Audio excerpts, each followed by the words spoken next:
예, 저는 서울에 있는 감리교 신학대학교에서 한국교회사, 아시아교회사를 가르쳤던 지금 은퇴한 이덕주 목사입니다. 그 텃밭신앙을 들었는데 너무 공감이 되었어요.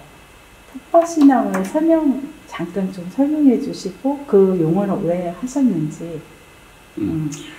미국의 한인 이주가 지금 뭐 140년이 됐잖아요. 그렇다고 하면은 3세대나 지냈는데, 그다음에는 한인 디아스포라, 그분들의 어떤 독특한 신앙이 있을 거라 생각을 했어요. 그래서 4년 전에 제가 LA 한인 연합감리교회에서 심포지움을 할 때 한인 디아스포라 신학의 모색이라고 하는 주제를 가지고 제가 주제 발표할 수 있는 기회가 있었어요. 그때 이제 제가 샌프란시스코에서 발행했던 대도라는 잡지, 그 다음에 하와이에서 발행됐던 포화 한인교보라고 하는 우리 한인교보 제1세대들이 발행했던 그런 저널들을 쭉 읽어가면서 그분들의 신앙, 그분들의 신앙이 뭘까?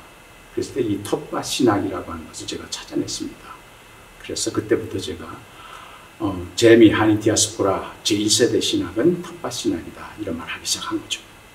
네, 텃밭하니까 굉장히 많이 와닿는데요. 예. 이제 설명하실 때 한 4가지 이유를 보셨는데 좀 그 부분에 대해서도 설명해 주시겠어요? 예, 잘 아시다시피 이제 1902년 12월에 한인 디아스포라 이민이 시작됐죠. 그리고 이제 1903년 1월에 하와이에 호놀룰루에 도착해서 그때부터 한인 디아스포라들이 사탕수수 농장에 흩어져서 이제 소위 이민 생활을 시작합니다.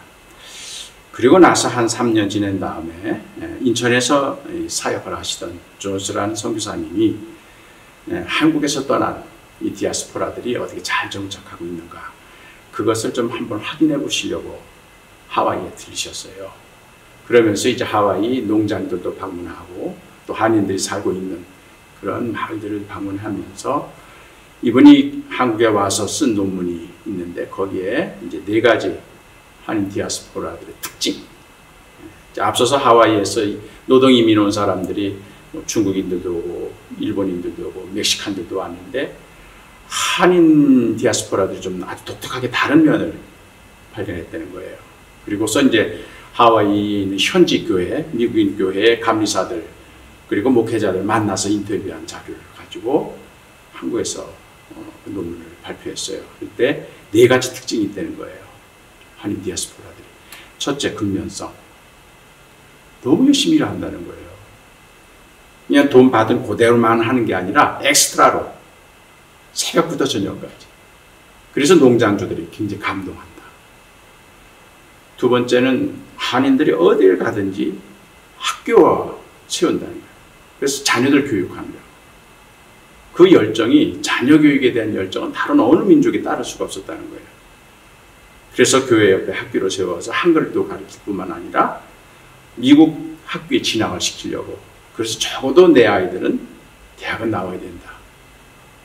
그걸 굉장히 한인들이 강조했다. 세 번째가 이제 교회. 알다시피 이제 일본 사람들 어디 가든지 회사를 세우잖아요. 상점을 세우고, 중국 사람들은 음식점을 세우고. 근데 한국인들은 어디 가든지 교회를 세우는 거예요. 그러니까 1차 하와이 이민단의 80% 이상이 크리스찬들이었거든요. 이미 교인들이었던 거예요. 그러다 보니까 각 섬에 흩어져서 농장에 가서도 거기에 별도로 교회를 세워서 거기에 매주일 모여서 예배를 드리고 있는 이 남다른 종교성.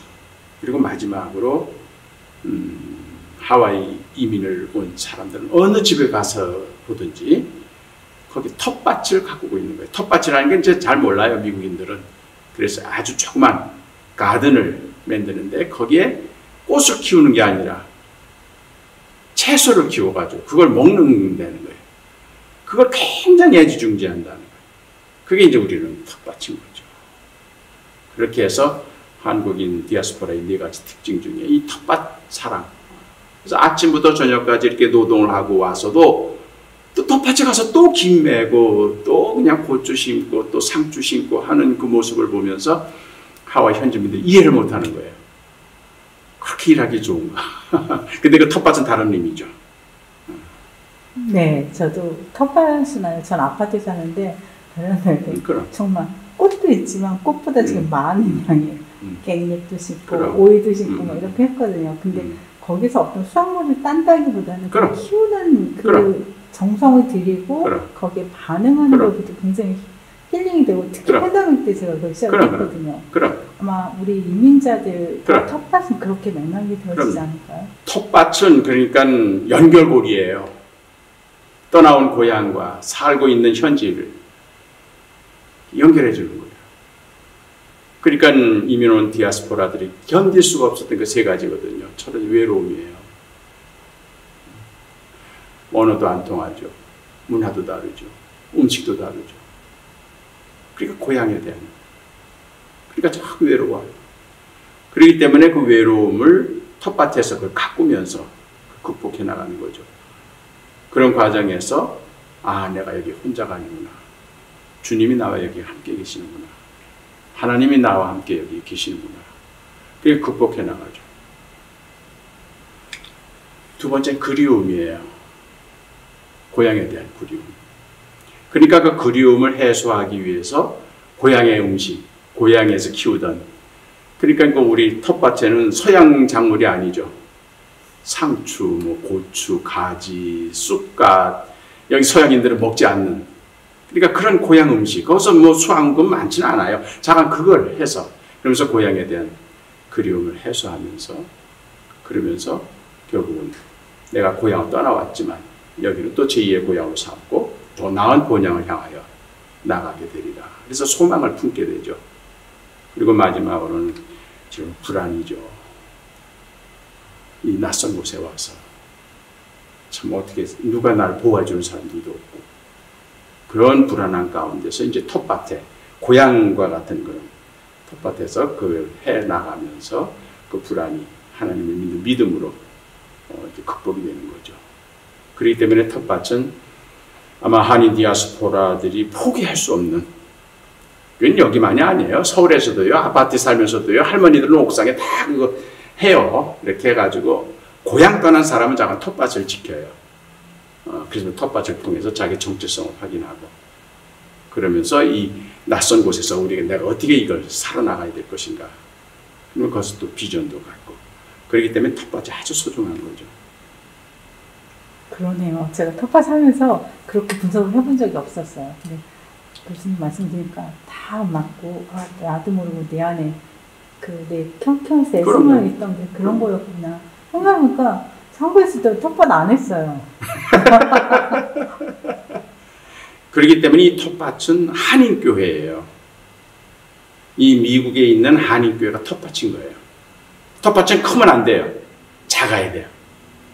그래서 거기에서 한인 디아스포라에 다 모여서 거기서 한 주일에 한 번씩 고향 음식 먹고 마음 놓고 고향 말로 한국말로 찬송 부르고 기도하고 예배드리고 그리고 고향 소식 듣고 그러면서 또 그것만 끝나는 게 아니라 이 미국 현지에서 어떻게 하면 우리가 슬기롭게 저국에서 살 건가 노하우 그런 지혜 선배가 후배한테 먼저 온 사람이 나중 온 사람 그러니까 여가 한인교회가 텃밭이 되는 거죠. 그래서 이 텃밭에서 에너지도 얻고 또 힐링도 되고 그러면서 이 미국 낯선 곳에서 하여튼 텃밭과 같은 그런 아주 온전한 그런 문학, 종교 그런 공간이 되는 거죠. 우리가 이 텃밭을 얘기하다가 교회가 텃밭이라는 또 성질적 의미까지 이 중에 그 의미를 잘 짚어주신 것 같아요. 아마 저희가 오늘 포럼을 하는데 이 텃밭이 딱 건강하다면 그럼. 고민하지 않아도 될 것 같아요. 그런 느낌이 오네요. 그럼요. 여기서 미리 다 외치는 그럼요.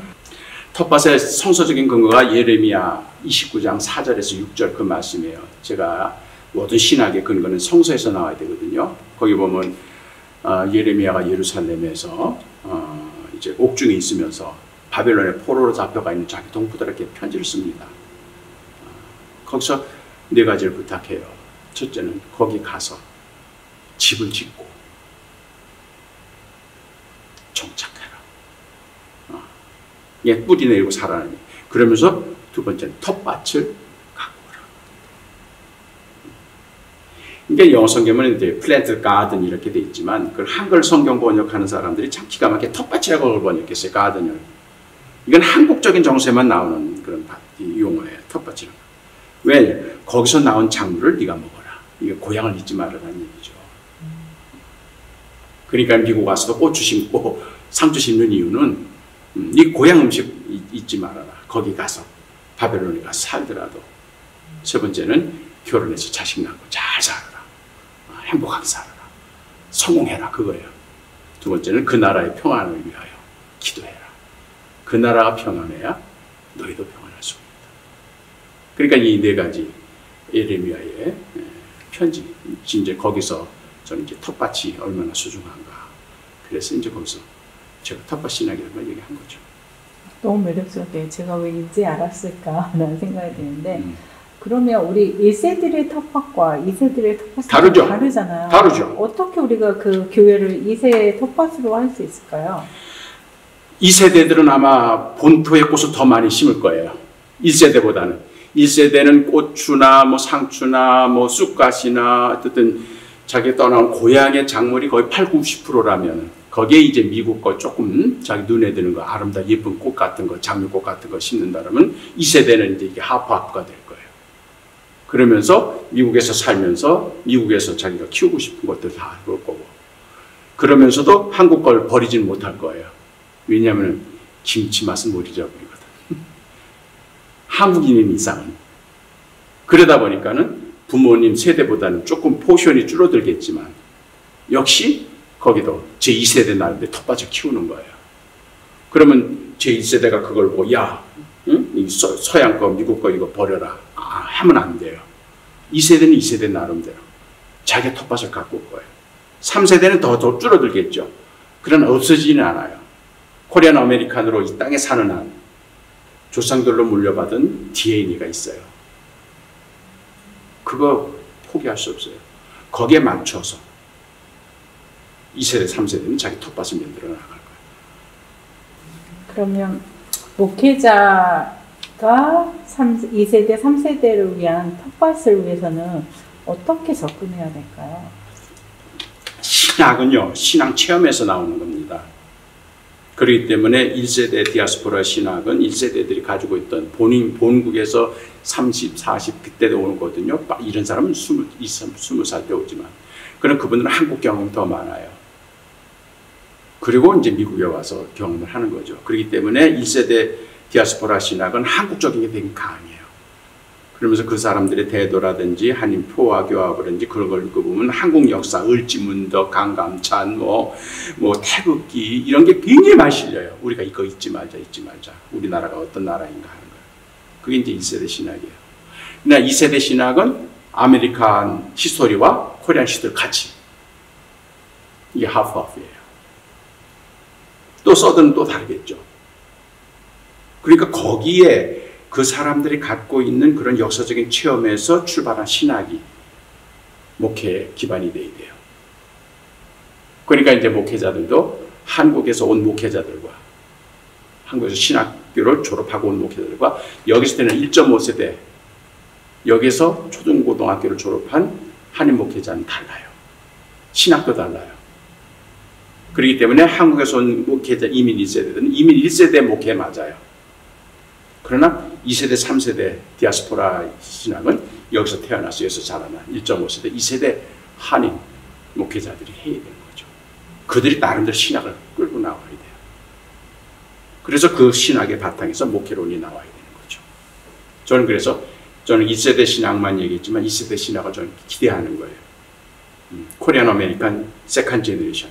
이 사람들이 이 낯선 땅에서 자라면서 어떻게 예수님을 영접하고 어떻게 성령 체험하고 어떻게 성경을 읽었는가. 그것이 신학이 되어야 되는 거예요. 좋은 포인트고 저도 그거에 대해서 많이 관심을 가지고 이제 저는 주로 교회의 발언권을 가진 분들은 1세대 시니어 분들이 있잖아요. 제가 볼 때 몇몇 교회가 지금 1.5세가 담임 목사로 와가지고 굉장히 오랜 거의 10년 돼가도 아직도 이렇게 뿌리를 내렸다는 생각을 못 하겠더라고요. 그럼 1세대 교회 리더들은 어떻게 해야 될까요? 일단 세퍼레이트 해줘야 된다고 봐요. 저는. 일단은 공간을 같이 쓰면은 어른들은 노심초사 근심하고 걱정하는 그게 많기 때문에 간섭하려고 그러고 그걸 자기 치기로 그걸 가이드하고 싶어 하는 게 질적으로 있어요. 그러니까 그분들은 그분들 나름대로 철학이 있고 그분 나름대로 삶의 경험이 있기 때문에 그렇게 할 수밖에 없어요. 그거 배제하다가는 스트러글만 나오는 거죠. 어쩔 수 없어요. 일단은 세퍼레이트 하되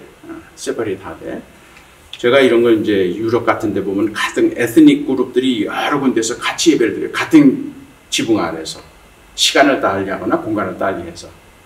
한국도 이미 그런 데가 있어서 청년교회를 따로 해요.